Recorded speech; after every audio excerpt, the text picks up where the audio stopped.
Syekh Subakir konon adalah seorang ulama besar yang telah menumbal tanah Jawa dari pengaruh negatif makhluk halus saat awal penyebaran ajaran Islam di Nusantara. Kisahnya dimulai saat Sultan Muhammad I bermimpi mendapat wangsit untuk menyebarkan dakwah Islam di tanah Jawa. Adapun mubaliknya diharuskan berjumlah 9 orang. Jika ada yang pulang atau wafat, maka akan digantikan oleh ulama lain asal tetap berjumlah 9. Sehingga dikumpulkanlah beberapa ulama terkemuka dari seluruh dunia Islam waktu itu. Para ulama yang dikumpulkan tersebut mempunyai keahlian masing-masing. Ada yang ahli tata negara, berdakwah, pengobatan, tumbal atau ruqyah, dan lain sebagainya. Lalu dikirimkanlah beberapa ulama ke Nusantara atau Tanah Jawa. Namun sudah beberapa kali utusan dari Kesultanan Turki Utsmaniyah yang datang ke Tanah Jawa untuk menyebarkan agama Islam, tapi pada umumnya mengalami kegagalan. Penyebabnya masyarakat Jawa saat itu sangat memegang teguh kepercayaannya, sehingga para ulama yang dikirim mendapatkan halangan. Karena meskipun berkembang, tetapi ajaran agama Islam hanya dalam lingkungan yang kecil, tidak bisa berkembang secara luas. Selain itu, konon, Pulau Jawa saat itu masih merupakan hutan belantara angker yang dipenuhi makhluk halus dan jin-jin jahat.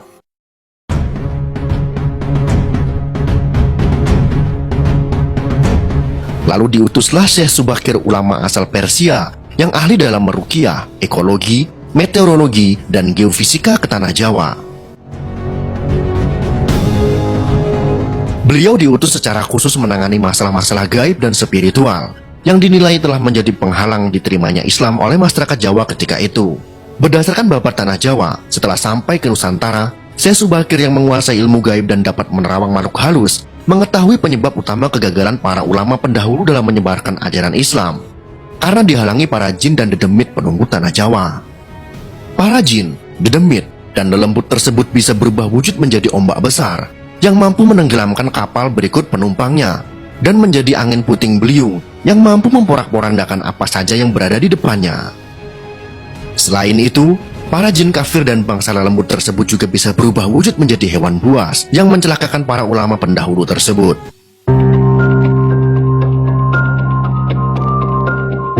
Untuk mengatasi hal tersebut, konon Syekh Subakir membawa batu hitam dari Arab yang telah dirajah. Lalu batu dengan nama Raja Ajikala Cakra tersebut dipasang di tengah-tengah Tanah Jawa, yaitu di puncak Gunung Tidar, Magelang. Karena Gunung Tidar dipercayai sebagai titik sentral atau pakunya Tanah Jawa, efek dari kekuatan gaib suci yang dimunculkan oleh batu hitam tersebut menimbulkan gejolak. Alam yang tadinya cerah dan sejuk, matahari bersinar terang, damai dengan kicau burung, tiba-tiba berubah drastis selama 3 hari 3 malam. Cuaca mendung, angin bergerak cepat, kilat menyambar menimbulkan hujan api, gunung-gunung bergemuruh tiada henti. Lelembut, setan, siluman lari menyelamatkan diri, jin, peri, banaspati, kuntilanak, jahe langkung, semua hanyut dalam air karena tak kuat menahan panasnya pancaran batu hitam tersebut. Makhluk halus yang masih hidup pun mengungsi ke lautan. Sebagian jin yang lain ada yang mati akibat hawa panas dari tumbal yang dipasang Syekh Subakir tersebut. Melihat hal itu, konon Sabda Palon, raja bangsa jin yang telah 9.000 tahun bersemayam di puncak Gunung Tidar, terusik dan keluar mencari penyebab timbulnya hawa panas bagi bangsa jin dan lelembut tersebut. Sabda Palon lalu berhadapan dengan Syekh Subakir. Sabda Palon lalu menanyakan maksud pemasangan batu hitam tersebut. Sang ulama menyatakan, maksud dia menancapkan batu hitam itu untuk mengusir bangsa jin dan lelembut yang mengganggu upaya penyebaran ajaran Islam di Tanah Jawa oleh para ulama utusan Khalifah Turki Utsmaniyah. Setelah terjadi perdebatan, mereka segera mengadu kesaktian. Konon pertempuran antara keduanya terjadi selama 40 hari 40 malam. Hingga Sabda Palon yang juga dikenal sebagai Ki Semar Badranaya, sang danyang Tanah Jawa ini, merasa kewalahan dan menawarkan perundingan. Sabda Palon mensyaratkan beberapa poin dalam upaya penyebaran Islam di Tanah Jawa. Isi kesepakatan itu antara lain, Sabda Palon memberi kesempatan kepada Syekh Subakir beserta para ulama untuk menyebarkan Islam di Tanah Jawa, tetapi tidak boleh dengan cara memaksa.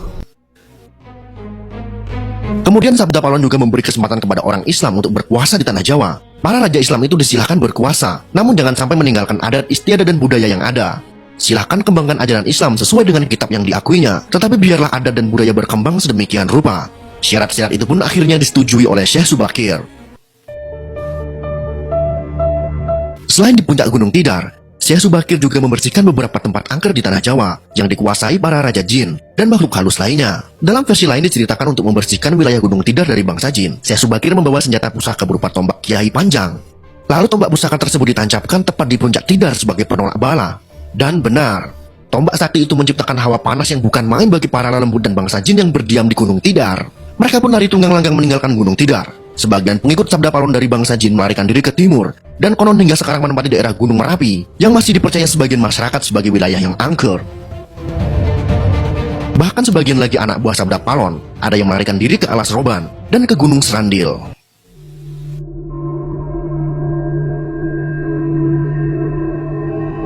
Tombak itu sekarang masih dijaga oleh masyarakat dan ditempatkan di puncak Gunung Tidar dengan nama makam Tombak Kiai Panjang. Dengan adanya tombak sakti itu, maka amanlah Gunung Tidar dari kekuasaan para jin dan makhluk halus. Karena keberhasilannya menumbal tanah Jawa, lalu penyebaran Islam oleh Wali Songo periode pertama menjadi lancar. Nama Syekh Subakir lalu menjadi sangat terkenal dan dikagumi di kalangan para pendekar, penganut ilmu gaib dan kanuragan, bangsawan, serta masyarakat di tanah Jawa ketika itu, sehingga mereka terkesan mendewakan sang ulama asal Persia tersebut. Akhirnya, untuk melepaskan kefanatikan masyarakat terhadap Syekh Subakir dan untuk menjaga akidah umat Islam, maka pada tahun 1462 Masehi, Syekh Subakir pulang ke Persia. Ini dimaksudkan agar kefanatikan tersebut runtuh dan masyarakat kembali kepada tauhid yang benar. Selain itu, tugas utama Syekh Subakir untuk membersihkan tanah Jawa dari pengaruh negatif makhluk halus telah selesai. Selanjutnya, setelah Syekh Subakir wafat, posisinya digantikan oleh wali songo lainnya, yaitu Sunan Kalijaga. Silahkan kalian jika ingin percaya ataupun tidak terhadap cerita ini. Semuanya kami serahkan kepada para penonton.